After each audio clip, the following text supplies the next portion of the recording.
Hello students, मेरा नाम है Himani Soni. Welcome to my channel. इस वीडियो में आज हम डिस्कस करने वाले हैं पेरीमीटर चैप्टर का थर्ड पार्ट। ऑलरेडी मैंने दो वीडियोस इसके आप कवर किए हैं और आपके टॉपिक्स मैंने कवर किए हैं। सिक्स्थ, सेवेंथ और एट्थ ग्रेड के हमने कुछ मॉडरेट लेवल के क्वेश्चंस किए हैं। Now let's do some advance level question of same thing, perimeter. देखो, ग्रेड चेंज हो जाता है, मतलब बेसिक कॉन्सेप्ट सेम ही।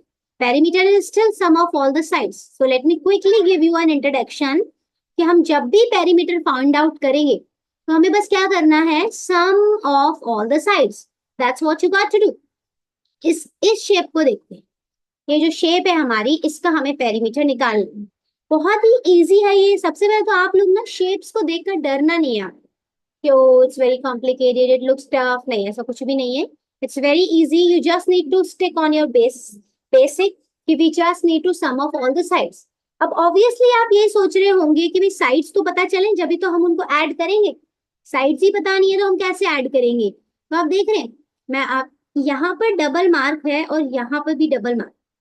डबल मार्क मैंने क्या कहा था कि दोनों इक्वल है।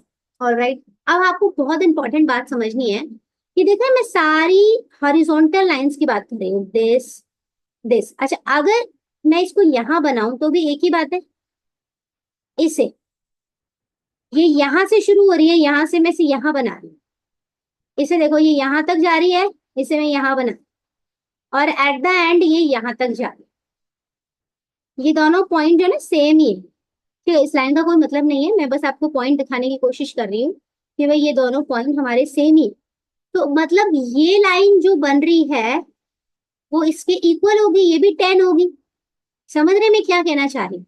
तो एक बार दोबारा से समझिए। मैं ये कहना चाह रही हूँ कि जितनी भी हॉरिजॉन्टल लाइंस है, ये ये वाली, ये वाली, ये वाली, ये वाली, ये वाली, ये सारी हॉरिजॉन्टल लाइंस को अगर आप एक ही प्लेन पे ले लें, इस तरीके से बना लें, तो ये यहाँ तक, यहाँ से यहाँ तक आएगी। और ये हमारी 10 है तो ये सारी 10 हो जाएगी।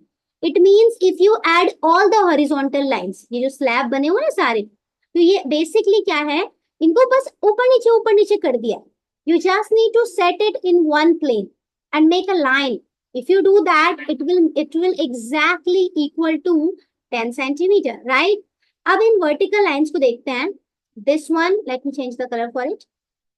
This one, this one, this one, this one, and this one. ये भी ना इधर उधर है, like a zigzag. So let's try to make it in a one line. ये देख रहे हो, इधर, ये इधर बना दिया मैंने, ये इधर, ये इधर बना दिया, और ये इधर। तो ये भी एक स्ट्रेट लाइन बन जाएगी। And obviously this is parallel to this, तो इट विल बिकम 10। तो मेरी बात समझ में आ रही है आपको? ये जो जिग जैग पैटर्न है, इसमें सारी हॉरिजॉन्टल लाइन 10 सेंटीमीटर है और सारी वर्टिकल लाइन भी 10 सेंटीमीटर है। तो ये जिग जैग जो पैटर्न है, ये टोटल 20 सेंटीमीटर बैठ रहा है। आई मेरी बात समझ में? मैंने क्या कहा कि for perimeter we need to sum of all the sides, so we need to understand that pattern. And yes, you just need to watch it carefully. आपको सारी साइड्स, सारी वैल्यूज यहीं से मिलेंगी और कोई तरीका नहीं है फाइंड आउट करने का, तो सब यही है। You just need to be watch careful. All right, this is 10, we already know this is 10। तो 10, दिस इज 20, 20 प्लस 20, 40। तो पूरी शेप का हमारा पेरीमीटर कितना हो गया? 40 centimeter. That's it. There you go. Perfect. All right. Now let's see this question. It's literally same. I just want you to be careful what it is. Look, सारी की सारी हॉरिजॉन्टल लाइन को देखिए। आप देख रहे हो, इन्होंने ये कहा है कि सब इक्वल है, ये सब इक्वल, ये सब इक्वल है, ये सब आपस में इक्वल कह रहे हैं।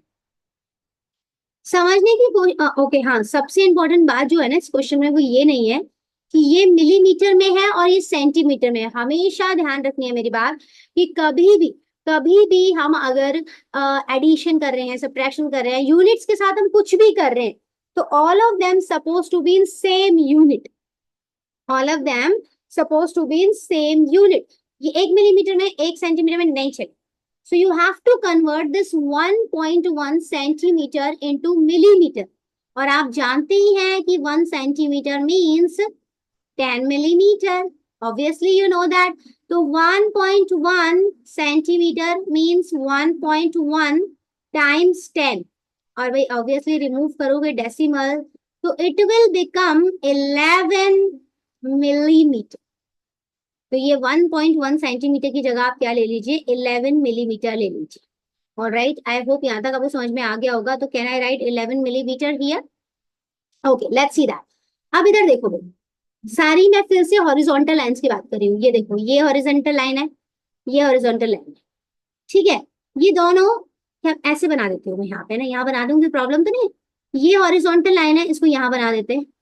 ये ऑलरेडी हॉरिजॉन्टल लाइन है और ये एक हॉरिजॉन्टल, दिख ही रहा है आपको, ये सब 20 मिलीमीटर के इक्वल है, दिख ही गया आपको, राइट। और भाई सोचने वाली बात है, अगर ये 20 के इक्वल है, ठीक है, थोड़ा सा बहुत ध्यान से समझिएगा मेरी बात, कि 1 2 3 4 5, तो 5 लाइंस हैं जिनका टोटल 20 मिलीमीटर के इक्वल है। 5 लाइंस हैं जिनका total 20 millimetre, and all of them are equal, all of them are equal. तो ऑब्वियसली एक एक इस स्ट्रिप का 4 मिलीमीटर होगा। समझ रहे मेरी बात भाई? 1 2 3 4 5, देर आर 5 लाइन्स, और 5 लाइन्स का टोटल है 20 मिलीमीटर। तो 1 लाइन होगी कितने की? 4 मिलीमीटर की। 1 लाइन कितने की होगी? 4 मिलीमीटर की हो गई ऑब्वियसली। अच्छा, अब हमें पता चल चुका है 1 लाइन। मैंने आपको ये क्यों बताया है? क्योंकि हमें ना ये वर्टिकल देख रहे हो आप, ये वर्टिकल, तो अब पता चल गया ये सारी की सारी वर्टिकल 4 की है। कितनी वर्टिकल लाइन्स है? Let's count it, let's count it. 1 2 3 4, 4 vertical line से एक लाइन। हाँ, इसीलिए मैंने आपसे कहा था कि भाई हमें एक का निकाल लेना चाहिए, इसीलिए इस क्वेश्चन में ये कहा है कि ये सब इक्वल है, अदरवाइज कोई और तरीका नहीं था फाइंड आउट करने का। तो let me say that again कि सारी हॉरिजॉन्टल लाइन 20 मिलीमीटर के इक्वल है, और हमारे 20 मिलीमीटर के इक्वल है, लाइक ऑल ऑफ दीज या ऑल ऑफ दीज। तो all of the horizontal line is equal to 20 millimetre. This is also 20 millimetre. This is 11. This is 11 millimeter. Don't forget this. I just converted it. And let's talk about vertical line. तो कितनी vertical line है हमारे पास? 4. 1 2 3 4. और एक vertical line की हमारी जो value है वो कितनी थी भाई? 4 मिलीमीटर थी, अभी बताया मैंने। तो एक vertical line हमारी 4 मिलीमीटर की है, तो 4 vertical lines हमारी हो जाएंगी 16 मिलीमीटर की। There you go. अच्छा, इसे मत भूलिएगा, ये साइड नहीं, अभी तक हमने ऐड नहीं कराई। पेरीमीटर का मतलब क्या है? You have to add all of the sides. तो ये रह गया है अभी, ये देखो ये रह गया है, तो इसे ऐड करना बिल्कुल भी मत भूलिएगा।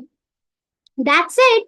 20 प्लस 20 40, 40 11 और 11 कितने हो गए भाई? 22 हो गए। तो 40 and 22, that would be 62। 62 plus 10 72, 72 plus 6 78।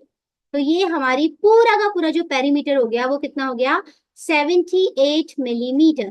That's it, there you go. Very easy, very smooth. हाँ, मैं बस एक ही बात कहूंगी आपसे कि you have to put this thing in your mind कि जो भी आपको वैल्यू चाहिए, भाई आपके दिमाग में हमेशा रहता है कि पेरीमीटर के लिए, पेरीमीटर तो इजी है, हमें साइड्स को ऐड करना है। भाई साइड्स को पता लगे, just understand that the sides are right here, right in front of your eyes. You just have to like get it by some twist and tactics. This is why I'm here. I hope आपको समझ में आ रहा होगा। चलिए आगे चलते हैं। Look at this beautiful question. Yeah, देख रहे हो ये सारे मार्क एक जैसे, it means all of them are 12. 1 12, 2 12, 3 12, 4 12. तो भाई ये 12 times 4, that would be 48 meter. That's it. अब ये देख रहे हो, ये डबल मार्क है, ये भी डबल मार्क, दैट इज 20 20 20 40, तो 48 प्लस 40, और ये देख रहे हो एक और 44।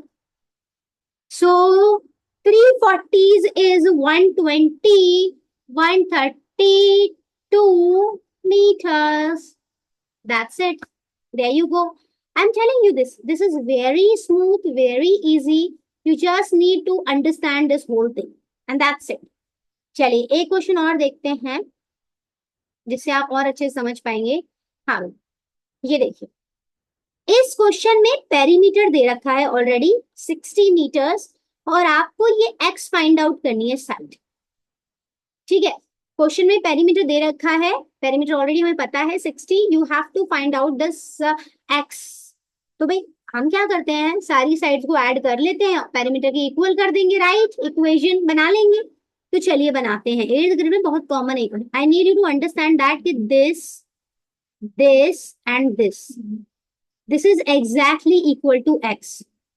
तो ये x और ये तीनों मिलकर x प्लस x हो जाएंगी। If this is 12, so this will be also 12। दिख ही रहा है ये इक्वल है, भी पैरेलल है, पैरेलल लाइंस तो इक्वल ही होती है ना। तो ये हमारी क्या है, इक्वल हो गई। तो ये हो गई 12 एंड 12 और ये सब इक्वल है किसके, 60 के। हाँ, इक्वेशन आपने अभी तक 8th ग्रेड में अगर पढ़ा नहीं है तो या now then you can have a problem. Otherwise इनको इक्वेशन में प्रॉब्लम है, वो मैंने इक्वेशन के वीडियो बना रखे हैं, तो उसको देखिए और समझिए। Alright, x plus x would be 2x. X plus x would be what? 2x. 12 plus 12, 24 is equals to 60.